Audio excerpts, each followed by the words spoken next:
Unlike Ghanima, I was forced to balance the inner lives.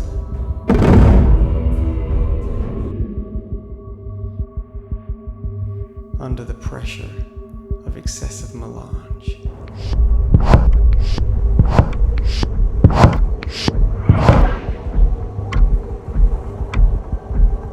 I had to seek the cooperation of those aroused lives within me.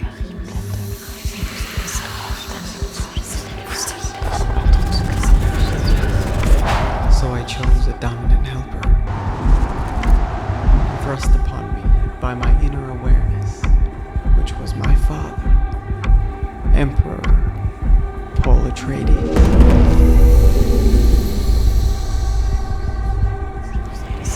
I am not in truth my father or this helper. I am a community, dominated by one who was of the ancient and surpassingly powerful. He who fathered a dynasty for 3,000 of our own years, known to all as a god king. His name was Harun.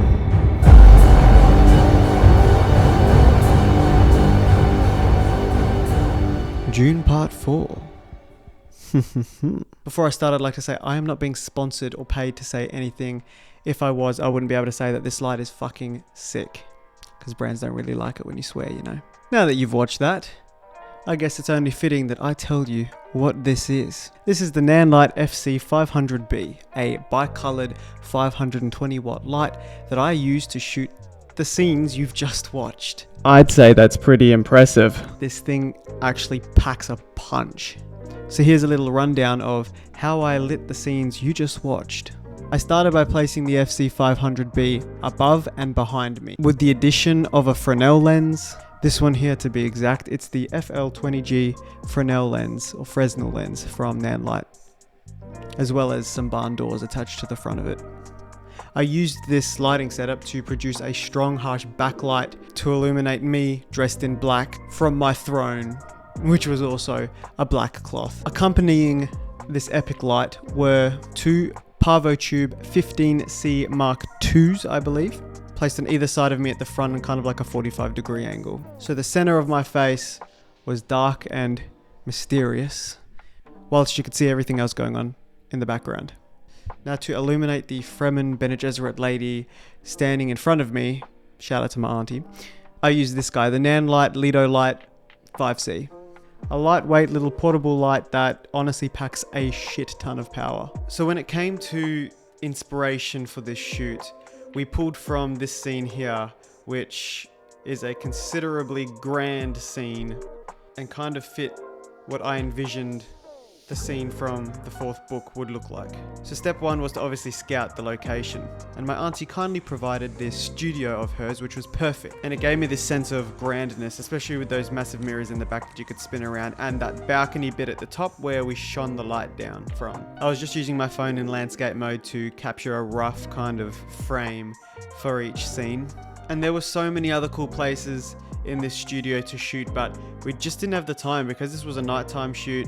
We ended up finishing at like 2 a.m. and we weren't going to keep going any longer.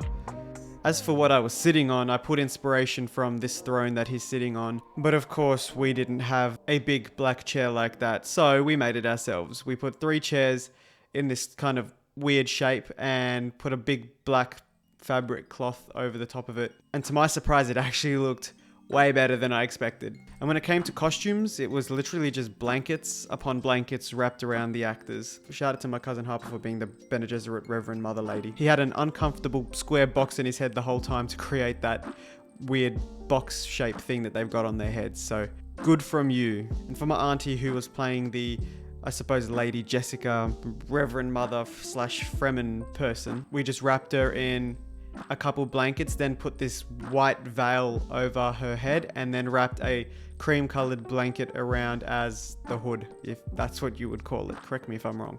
Then obviously we just fixed it up to make it look good. When it came to actually shooting, I put the camera on a tripod and I wanted to get this wide kind of low angle that obviously they've got in the film, but the goal was to kind of dolly zoom in, but obviously that was not possible considering the length of the slider. I definitely would have needed a dolly, but then again, there were these power points just sticking out of the ground, which were a challenge, especially when it came to shooting this wide scene, because one of them was actually in the shot.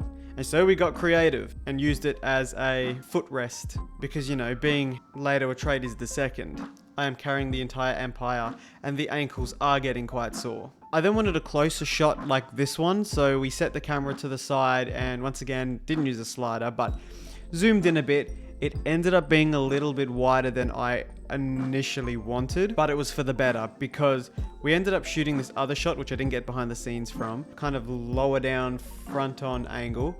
And I think this kind of worked for a better close-up shot than what the other one would have been. So when it came to the color grading, this was the original shot. It's very dark. Obviously colors are very bland and neutral, but I was actually surprised how much I was able to pull out of those shadows considering I was shooting in Rec 709. If you guys are interested in my color grading process, I posted 2 videos about it already, so go check them out, and I'm sure one of them will appear in the end card of this video anyway. I also made sure there was a nice contrast between the Bene Gesserit lady on the left and me in the background, so that warm light separating her kind of helped heaps.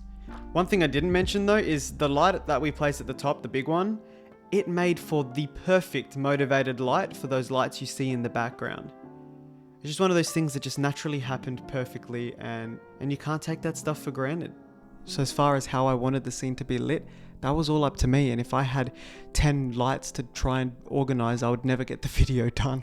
So just having one powerful light that I could control and manipulate genuinely just came in clutch.